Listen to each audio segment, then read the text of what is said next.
بسم الله الرحمن الرحيم والصلاة والسلام على رسول الله أما بعد السلام عليكم ورحمة الله وبركاته. òní jẹ́ ìjọ́ kẹta nínú oṣù Safar ọdún 1440 àti 408 léyìí tó ṣe déédé sí ìjọ́ karùn-ún nínú oṣù kọkànlá náà ọjọ́ karùn-ún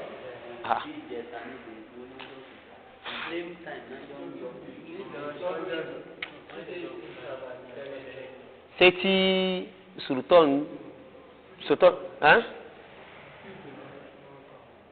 ini first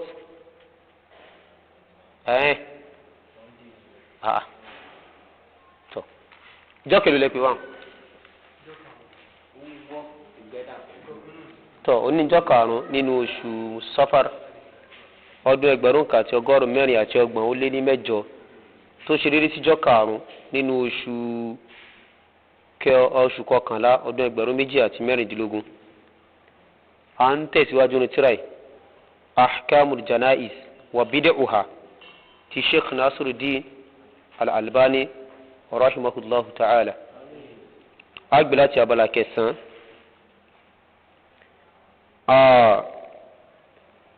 afani an Hudhaifa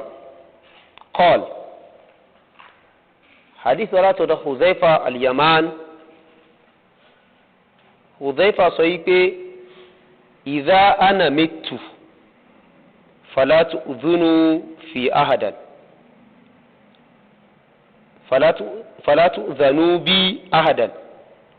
fa inni akhafu an yakuna na'yan wa inni sami'tu rasulallahi sallallahu alayhi wa sallam yanha 'anil na'i ẹ má gbàgbé àlàyé tá à ń ṣe bọ̀ nípa pé Sheikh Albani ní gáàlì bí àwọn ènìyàn ní tí wọ́n sábà pẹ̀lú ẹ̀ tó ti di ẹ̀jẹ̀ ara wọn tó ti di omi ara wọn oníkíni ọ̀pọ̀lọpọ̀ àlámọ̀rí àwọn ènìyàn lónìí zámánì bídíà ni pàápàá jùlọ níbi tó rọ̀ mọ́ ganais so torí ìdílé òun láti ṣe wọ̀síyà kalẹ̀ kó o tó kú tètè sọ àsọsílẹ̀ kalẹ̀ pé tọ̀ tí ń bá ṣaláìsí o ẹ ṣe súnà in tó bá súnà mú ìníkẹ́ make sure pé ẹ bá mi ṣe níbi òkú mi ẹ má mistakenly ṣe bídíà mi ganaiza mi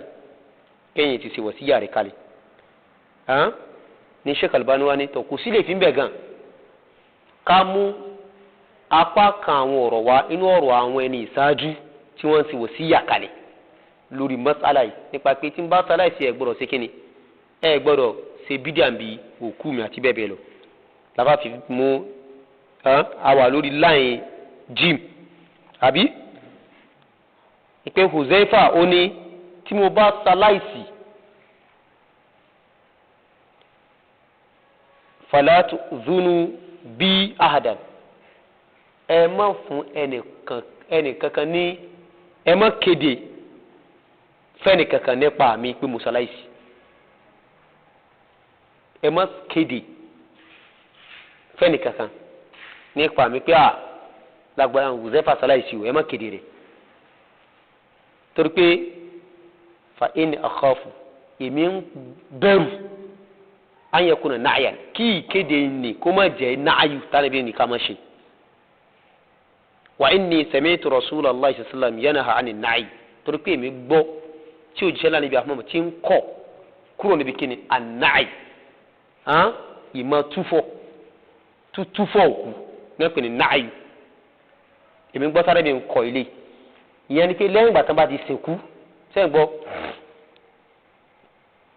lẹ́yìn ìgbà tán bá ti sìnkú tán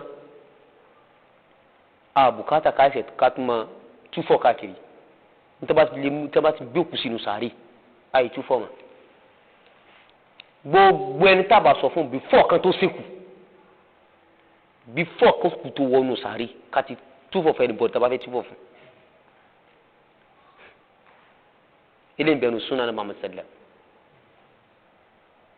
lẹ́yìn ìgbà tí òkú ti kú tán ti gbé sínú sàárè káyìí àmọ́ kọ́ọ̀lù àwọn èèyàn pé lágbájá ó mọ̀ tí aláìsí tàbí ẹgẹ́ ti bábí àwọn afá sọ pé eléyìí náàyù ni inú ìtúfọ̀ tí Islam kọ̀ ìrìlè wa mọ̀ fún so ilé ni ntí Huzaifa ti ń páyà pé tóun bá kú ẹ má kéde ẹ má sọ fẹ́ nìkan pò ń kú torí pé òun bẹ̀rù kó má já sí pé irú kéde yẹn yóò bọ́ sọ́ńdà irú ìtúfọ̀ òkúta níbi ìsọ pé a má ṣe. hadithi Imam Tirmidhi ló gbà wá waqal ó lè ní iṣẹ́ rí hadithi yìí o hadithi tó dáa wa rawahu ghayruhu àwọn mìíràn gbà wá nú àwọn olùmọ̀ binahwi irú rẹ̀ wa sayati àlàyé tó ń bọ̀ wá inṣàlá fi náì nípa ntúrọ̀ mọ́ tútú fọ̀kù àlàyé ń bọ̀ wá lẹ́kùnrin rẹ̀ afáàkàlẹ̀ tó ṣe báàbì lórí rẹ̀ ni a gbọ́ ọ̀rọ̀ àwọn àfà àti àwọn àdìs tí ń sọ̀rọ̀ nípa tútú fọ̀ ìgbà wo la máa ń túfọ̀ àti bẹ́ẹ̀ bẹ́ẹ̀ lọ ìgbà wo ni ò tọ́ ìgbà wo ni ó wà tó ìgbà wo ló jẹ́ èèwọ̀ ká túfọ̀ kú gbogbo ẹlẹ́gbọ̀n inṣàlá nígbà tá a bá dé báàbì rẹ̀ inṣàlá wàfíìl báàb àmọ́ inú báàbì tá a wà ní ìsìn báàbì ò la wà báàbì tí ó jẹ́ ọ̀ràn lórí òkú àbí ẹ̀kọ́ ni ntí a fẹ́ kí òkú mójútó aláàrẹ̀ tí yẹn bá bá rẹ̀ lórí ààrẹ̀ kí nìkan tó jẹ́ ọ̀ràn lórí ẹ̀ níta ń ṣe àlàyé nìyí wàfíìl báàb àmọ́ inú báàbì tá a wà mẹ́yìí àtàr àwọn asar pọ̀ gan àwọn ọ̀rọ̀ ó pọ̀ gan ta'ati fil mas'ala yóò wà ní mas'ala 47 inshallah níwájú nípa ọ̀rọ̀ nípa pé ká máa ṣe wòsíyà kalẹ̀ nípa pé tábà téèyàn bá fẹ́ ṣaláìsí kó ti ṣe wòsíyà kalẹ̀ àbí kó tó ṣaláìsí gan kó tó sàárẹ̀ kéèyàn ti sọ kalẹ̀ fáwọn alásùnmọ́ rẹ̀ àwọn alábàágbé rẹ̀ tàbí àwọn ọ̀rẹ́ rẹ̀ tímọ́tímọ́ tọ́jọ́ jẹ́ ahli sunna kan náà kó ti sọ fún ẹ pé tí n bá ṣaláìsí o ẹ gbọ́dọ̀ ṣe bídà mi kíni níbi jànáìzà mi tó báàbì yìí ọ̀rọ̀ yìí tá à ń sọ yìí àlàyé ń bọ̀ wájú inṣàlá níbi mas'ala 47 wájú afá tó fẹ́ lójú dáadáa. walima sabaqa qala an-Nawawi rahimahullahu ta'ala fil azkar àti fún tó ti síwájú tá ti ṣàlàyé sẹ́yìn Imam Nawawi rahimahullahu ta'ala ó sọnù tírà rẹ̀ al-azkar ó ní wa yustahabbu lahu istihbaban mu'akkadan an yusiyahum bijtinabi ma jarat al-'ada bihi min al-bid'i fi al-janaiz wa yu'akkidu al-ahd bidhalik wani wa yustahabbu inti a fẹ́ ni mustahabi ni wọ́n fẹ́ fún aláàrẹ̀ kíni istihbaban mu'akkadan fífẹ́ tí wọ́n kàn pa ni o sẹ́ǹgbọ́ fífẹ́ tó jẹ́ pé wọ́n kàn pa ó fẹ́ súnmọ́ kíni ọ̀ranyàn ayù síyàwó kí aláàrẹ̀ máa ṣe wọ̀síyà fún àwọn tí ó wà pẹ̀lú ẹ̀ wọ̀síyà kíni bijtinabi ma jarat al-'ada kó sì àsọsílẹ̀ nǹkan tí al-'ada tó ń lọ lé lórí ntí àṣà tó ń lọ lórí ẹ̀ nípa ntọ́rọ̀mọ́ bídíà sí kíni janaiz sẹ́gbọ́n yorùbá yìí kí lẹ́gbọ́n yìí bẹ́ẹ̀ ìtàwọn ń ṣe nínú àṣà níbi abala ntọ́rọ̀mọ́ kíni janaiz tó yẹ pé àṣà ni wọ́n dẹ̀ gbé wọnú ètò bá a ti ń ṣèkú bá a ti ń wẹ̀kú bá a ti ń ṣègbà bá a ti ń ṣàwọ̀ ẹgẹ́ dìbò àwí tọ̀ kó tètè sí wọ sí àyíkalẹ̀ pé kó jìnà sí kí wọ́n bò ń ṣe àṣà orí bù ni òun ò nídìí ẹ̀. wọ́n yóò akidul ahad bizal kó dẹ̀ kan kó ṣe àdéhùn rẹ̀ ní kó kàn pa fún wọn kó má bàa mú lórí o kó mọ́ bá wọn mú léré kó kàn pa fún ọ̀yọ́ akéde ahad bizari kó kàn àlámọ̀rí ẹ̀ nípa ẹ gbọ́dọ̀ ẹ̀fà sẹ́ńtì ó jẹ́ àṣà tó jẹ́ bídíà nínú àlámọ̀rí kí ni janaism. A rí àwọn ọ̀rọ̀ yìí táwọn ẹni ìṣáájú wọn sì wò sí àríkàlẹ̀ dáadáa fún àwọn tí wọ́n bá jẹ́ alásùnmọ̀ wọn àti bẹ́ẹ̀ bẹ́ẹ̀ lọ. Al-muhim ò ní wípé àwọn kan tó jẹ́ ọ̀ràn fún aláàrẹ̀ ẹni àti gbọ́ láti bẹ̀rẹ̀ tíra débi tí o ti dún nísìn eléyìí parí ma yajibu alal marid burúkú tí bábí. ẹ̀rí pé inú àṣà tẹ́yìn bá kú ẹni ká máa ṣe kíni ká máa sunkún irú ẹkún wo ìmọ̀ pariwo ìmọ̀ faraya ìmọ̀ sọ̀sọ́kùsọ̀ ìmọ̀ wíwíkú ìlẹ́nu ìmọ̀ bomi lójú ẹgẹ́ tí báwọn ìmọ̀ gbára sẹ́lẹ̀ àti bẹ́ẹ̀ bẹ́ẹ̀ lọ irú eléyìí ìsìláàmù ṣe kíni ìsìláàmù kọ̀ àwọn níbi ni wọ́n máa ń jẹ òkú níyà pẹ̀lú ẹkún tí àwọn èèyàn rẹ̀ ń sùn nítorí ẹ̀ ẹkún tí wọ́n sọ yẹn wọ́n fi ń jẹ òkú níyà. Àlàyé ń bọ̀ wá lórí ilé dáadáa inṣàlá tá a bá déwájú àlàyé ń bọ̀ wá lórí rẹ̀ dáadáa inṣàlá kọ́lọ̀ ń jáde bẹ́ẹ̀ ní rọrùn inṣàlá àlàyé ń bọ̀ wá tá a mú wa òkú ti kú tiẹ̀ ọ̀tọ̀ lẹni tí ń sunkún kí wá ló kan òkú oyekún tí ń sùn ní mo sọ pé àlàyé ń bọ̀ wá lórí rẹ̀ níwájú inṣàlá àṣàlẹ̀ rẹ̀ àwọn àlàyé táwọn afa sí inṣàlá mo rò pé ó ti yé bá mi. So eléyìí ni ẹ̀kọ́ àkọ́kọ́ nínú tírà yìí. ẹ̀kọ́ kejì talqinul muhtadar pípè sí lẹ́nu pípè sí létí wípé kíni gbólóhùn la ilaha illallah sí ẹni tí àsìkò tó fún tí ó fàyè lẹ̀ ẹni muhtadar ẹni tí kò ti yọ sí tó jẹ́ pé ó ti ń pò kakú tàbí kò sí èméjì ikú ni fún báyìí ẹgẹ́ ìdìbò àwọn tọ kí ló yẹ ká máa sọ lẹ́gbẹ̀ẹ́ rẹ̀ sọ̀rọ̀ Pasuma ló yẹ ká máa wí lẹ́gbẹ̀ẹ́ rẹ̀ ni àbọ̀rọ̀ Òbẹ́nseré àbí ọ̀rọ̀ Saheed Òṣùpá àbí ọ̀rọ̀ bọ́ọ̀lù Manchester Jalingo àbí gbọ́dọ̀ ṣe ń pa àwọn ọkọ̀ yẹmọ̀yẹmọ̀ ni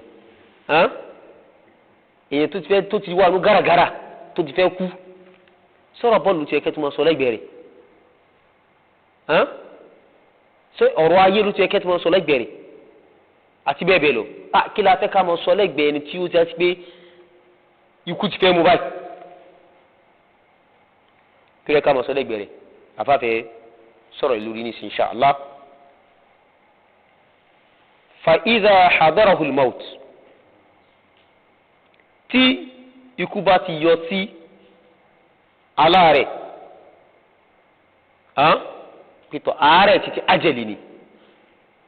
ikú dé fa'ala man indahu umurun ń bẹ lórí àwọn tí ń bẹ pẹ̀lú rẹ̀ lásìkò ní àwọn al-amri kan bẹ lórí wọn tó yẹ kán mójútó tí wọn gbọ́dọ̀ fi ṣeré alákọ̀ọ́kọ́ rẹ̀ an yulakinuhu bi shahada kí wọ́n máa ti tẹ̀lkíni fún pẹ̀lú gbólóhùn shahada kínú shahadatu allah ilaha illallah wa shahadatu anna muhammadur rasulullah ẹgẹ́ ìdìbò kan máa pèsè létí kan máa wí fún ní wíwí pé kó ní orí sọ padà ṣẹgẹ́ ìdìbò àbí wọ́n pa láti pé kó wí kó la ilaha illallah wí gbólóhùn la ilaha illallah wí gbólóhùn la ilaha illallah ní táwọn máa sọ sí létí nìyẹn so that títí tí ó fi já sí pé òun ò lè fi ṣe ni yóò lè fi tiraka àti wí. a máa ń sọ̀rọ̀ Pasuma lẹ́gbẹ̀ẹ́ rẹ̀ à ń sọ̀rọ̀ Òbẹ́sẹ̀ré à ń sọ̀rọ̀ Sani Òbí wà má ìdàdà gbogbo àwọn olórí wèrè astaghfirullah alazim là ń sọ lẹ́gbẹ̀ẹ́ ẹni tó fẹ́ kú ṣé ń tá a fẹ́ kó fi pẹ̀kún sẹ̀mí ayé rẹ̀ nìyẹn. kí ni ìdí tá a fi sọ pé aláti mọ igbóná lára lẹ́gbẹ̀ẹ́ rẹ̀ ni ká pa láti kó wí nẹ́sì àdìtì ni liqawli sallallahu alayhi wa sallam torí ọ̀rọ̀ Ànábì tó sọ pé lakinu mawtakum la ilaha illallah ẹ máa pè sí òkú yín ẹ máa wí fún òkú yín kíni gbólóhùn la ilaha illallah man kana akhiru kalamihi la ilaha illallah gbogbo ẹni tí ìkànnì ọ̀rọ̀ rẹ̀ bá já sí la ilaha illallah indal maut nígbà tó fẹ́ kú dakhala aljanna ó ti parí ó ti wà aljanna ó ti wà náà aljanna báyìí ó ti wà náà rẹ̀ yóò wọ náà aljanna níjọ́ wo yawman ní ọjọ́ mina dahar inú àwọn ìgbà wa in asabahu qabla dhalika ma asabahu kódà kí kó bá wa in asabahu kódà kó bá ma asabahu nǹkan tó bá qabla dhalik síwájú kí lẹ gbọ́ ìlànà gbogbo tí ìbá olè ó ṣẹlẹ̀ sí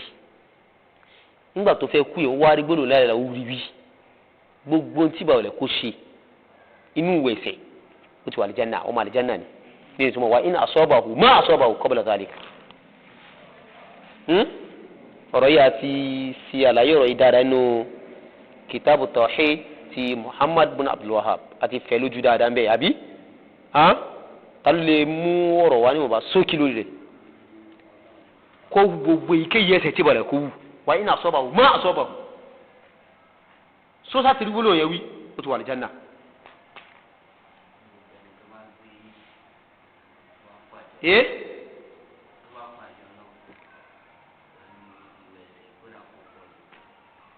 ẹni.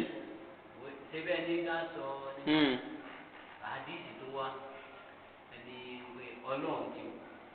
á kì í ọmọ èèyàn lórí Ọlọ́run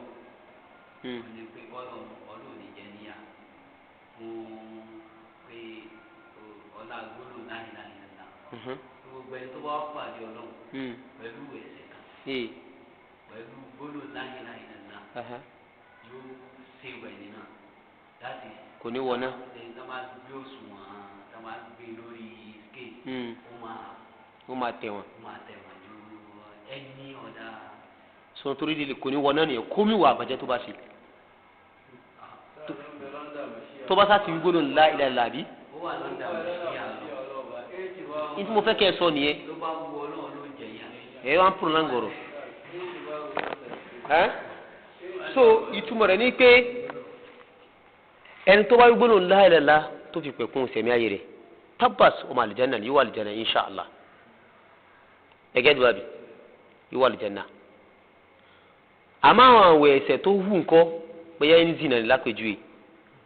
àbí òkúrọ́ ni tàbí olè ni àbí ẹni tí ń yapò òbí ni àbí mutí àbí ń jẹrẹ lẹ́dẹ̀ àbí ń jẹ rìbá àbí ń gbowó èlé owó àbẹ̀tẹ́lẹ̀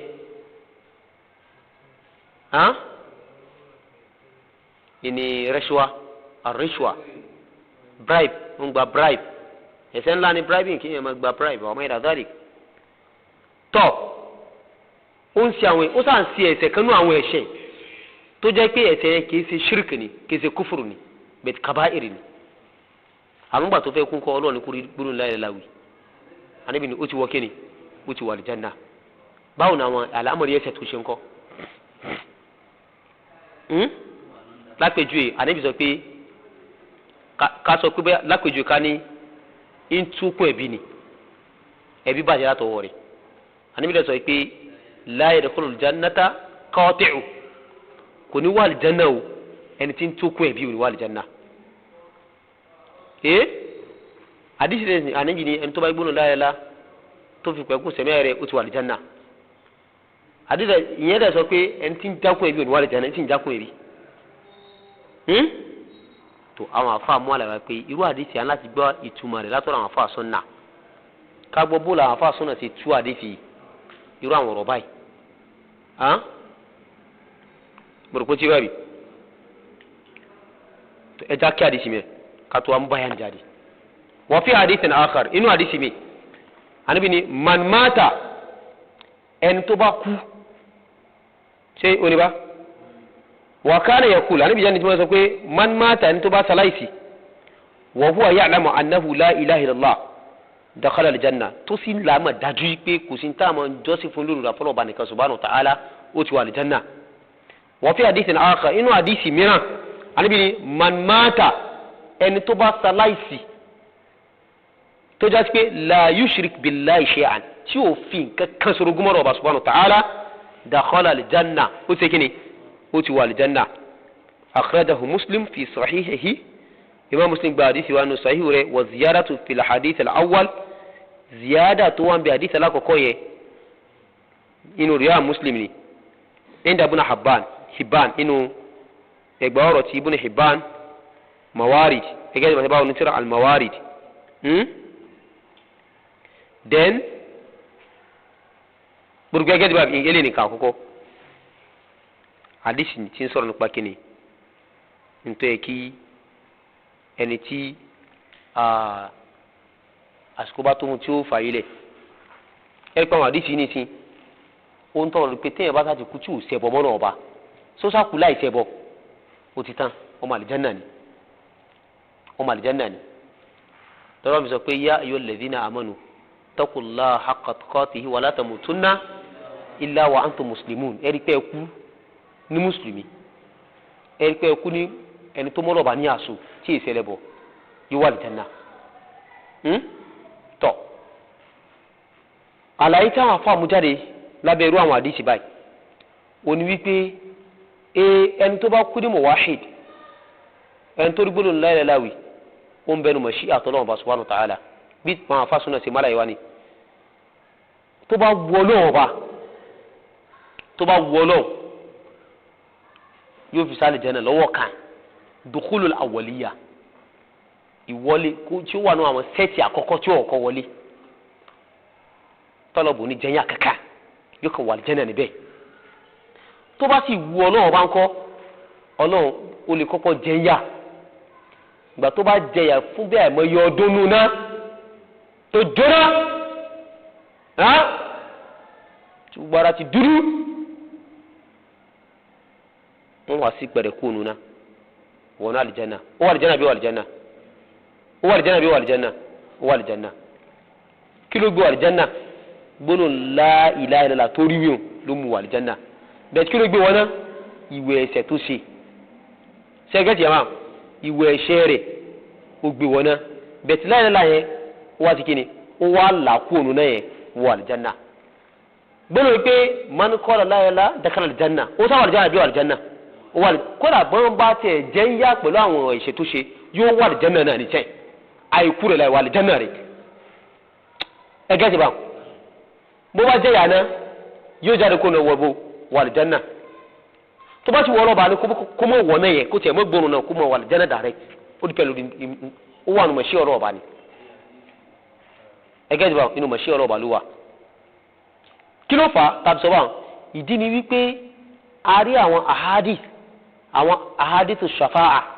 àwọn àdìsí ṣìpẹ̀ pé wọ́n ṣìpẹ̀ àwọn kan kú ònú náà àwọn tó ṣìpẹ̀ kú ònú náà yẹn wọ́n kú lórí kíni wọ́n kú lórí tawhid wọ́n kú lórí gbólóhùn la ilaha illallah wọ́n ṣiṣẹ́ pẹ̀lú la ilaha illallah àdébí ni man mata wa huwa ya'lamu annahu la ilaha illallah dakhala al-janna ẹni tó bá kú tó sì ládìí ọkàn tó ní àmọ̀ dájú pẹ̀lú gbólóhùn la ilaha tó nímọ̀ nípa rẹ̀ tó ṣiṣẹ́ pẹ̀lú ẹ̀ ó ti wà al-janna ẹ̀rọ sanabi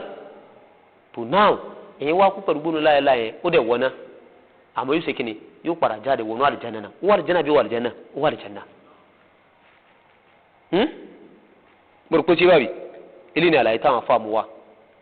pé muwahid ó lè wọ̀ná àmọ́ kò ní ìyàtọ̀ tiẹ̀ sí kèfèrí ni pé muwahid ò ní máa pẹ́ gbére kò ní máa bẹ gbére nù náà ilé náà kìí ṣe ilé rẹ̀ ni ẹ gbọ́ ilé náà kìí ṣe ilé muwahid ilé náà ilé ta ni ilé kèfèrí ni ilé náà ilé rẹ̀ ni gbére